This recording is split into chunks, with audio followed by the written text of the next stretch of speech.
Okay, so if you feel that you are slowly disappearing within your relationship and you're not sure on how to come back to yourself, this life is for you.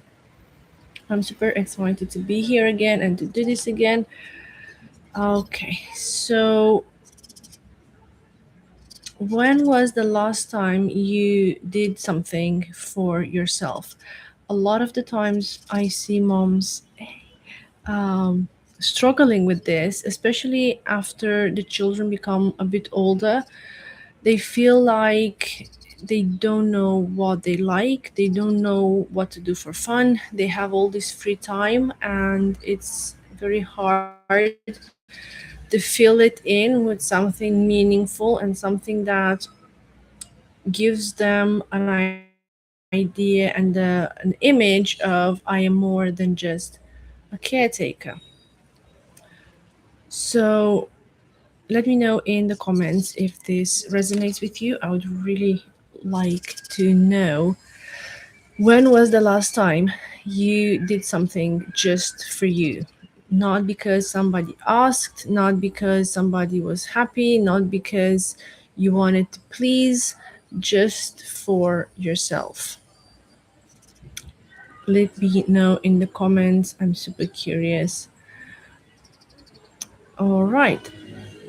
So today we're going to talk about something that I literally hear every single day from the moms I work with, and that is I do not know who I am anymore. So if that's you, you're not alone. You're in the right place, because it's not about you. It's not you're broken. You haven't lost your identity. Um, you're not selfish for wanting things for yourself. You're definitely not a bad mom if you take some time off and you again focus on things you like to do. At times what happens is that we're just so exhausted from trying to be everything for everybody, and we forget about ourselves, and we're absolutely nothing for ourselves. We are the bottom of the priority list if we ever make it on the priority list. So here is what's happening and how we come to just lose our sense of who we are, because we used to have a life, we used to have an identity, we used to dress in a certain way, and then we fell in love, we have kids, and slowly, gradually, day by day, um, all of this starts to have a different shape and form, and it morphs into a life we no longer recognize. And you stop going to classes, or you stop going to the gym, or you stop doing things you once loved to do, because now your priorities are different and now your focus is on something else. You start canceling plans with your friends because somebody else needs you more.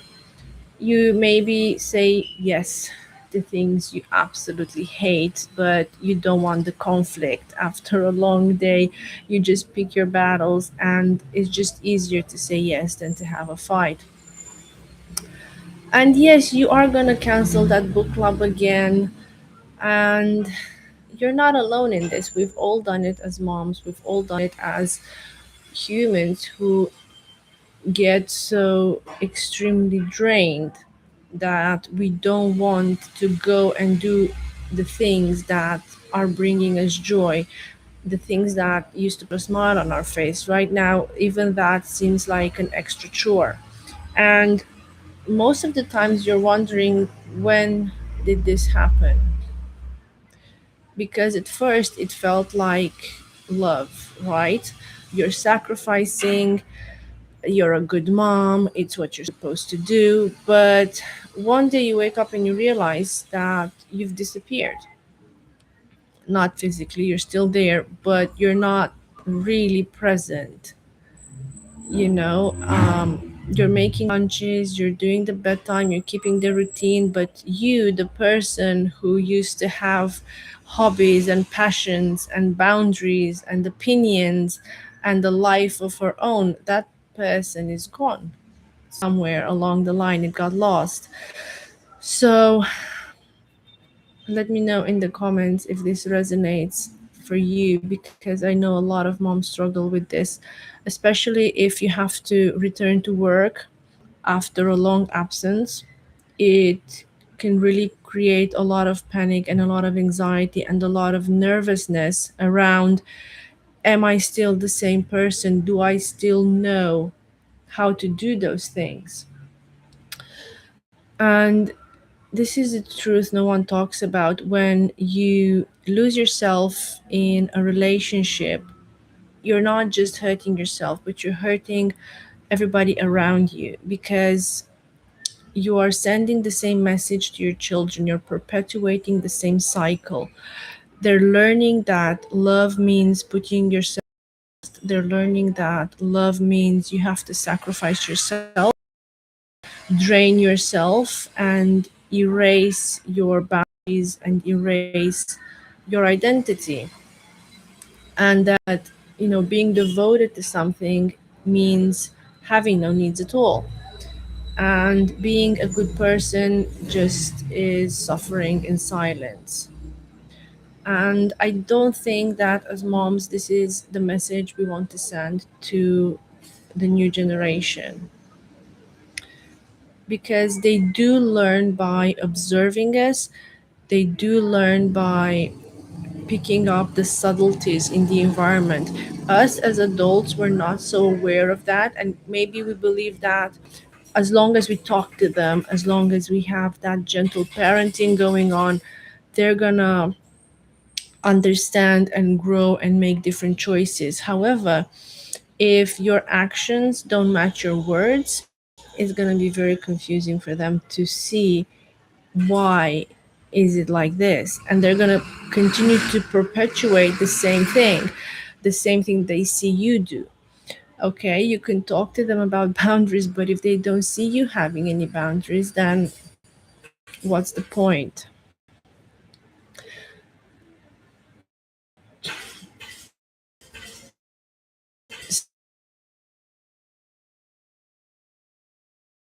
You're in a way teaching them that they don't matter either. For help is selfish. So the real problem of why do we do this, even though we know what's best and we know what is good.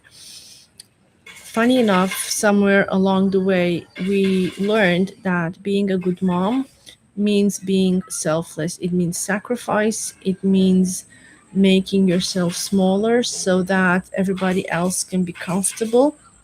And that is not love. And most of the times we're blurring the boundaries and we're not picking up the fight, and we're trying to tiptoe around everybody because we're so mentally and emotionally exhausted. And that is self abandonment dressed up as devotion. Somewhere along the line, we were taught that having needs means we are too much, and nobody's gonna like that. Nobody's gonna like a woman who is too demanding.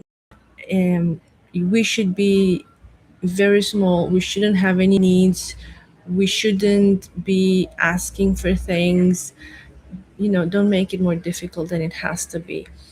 And it's what we've been constantly told, don't be difficult, don't complain, just be safe. That's what we all want. And how do we balance this hand me down that we have received of be selfless and sacrifice and be quiet and keep the peace, with being a mom, having boundaries, having demands, having needs, without feeling that you're a burden and without feeling selfish? because wanting space doesn't make you a bad mom, and having needs doesn't make you a high maintenance woman. Saying no doesn't mean that you're heartless and cruel. It means you are human. So we are allowed to have needs without feeling shamed or blamed. So, one thing I want you all to think about is to start small. And by that, I mean choose one thing that you want to bring back into your life, one thing that used to make you happy, one thing that made put a smile on your face. What is one thing you can bring back in your life today just for you, not for anybody else, just for you? Maybe it's reading before bed, anything else than a bedtime story for the kids. Maybe it's going for a walk all by yourself. Maybe you used to paint. Maybe you were dancing or sewing, you know, calling a friend who keeps inviting you over for coffee but you're too busy. Whatever it may be for you and whatever you used to do before, what is one thing you can bring back in your life this week? And just give it 20 minutes, 10 minutes if you don't have 20, but allocate and carve space within the day for you, even if it's 10 minutes, but do it daily. Maybe you want to read more Quran, maybe you want to, whatever it is, whatever brings a smile on your face, and whatever you do for yourself, not because you've worked hard and you deserve it, but because you are a person who deserves to exist fully in your own life. So I really want you to commit to one thing and drop it in the comments. Make it happen. It's a promise to yourself. And yes, some days we might forget about it or we might not have the time for it. That doesn't mean we have to put it aside for good. Okay? Next day, we pick it up again and we try to make it happen. I see your question. If you have to ask that question, I believe you already know the answer. Okay? I hope that answers the question. But usually, if that question needs to happen, then you definitely know the answer for it. Okay.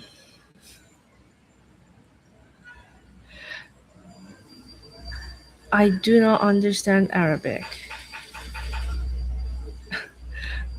Some of you are commenting in Arabic. I don't understand it, but if it makes sense for you, and if that is something you are committed to bring back in your life, then high five. I'm very happy for you. I won't take it off. Thank you.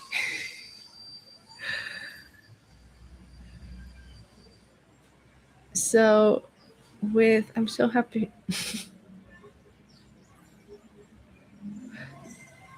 Thank you, Noir. You're very sweet. Okay, guys. So I will have to wrap it up at this point.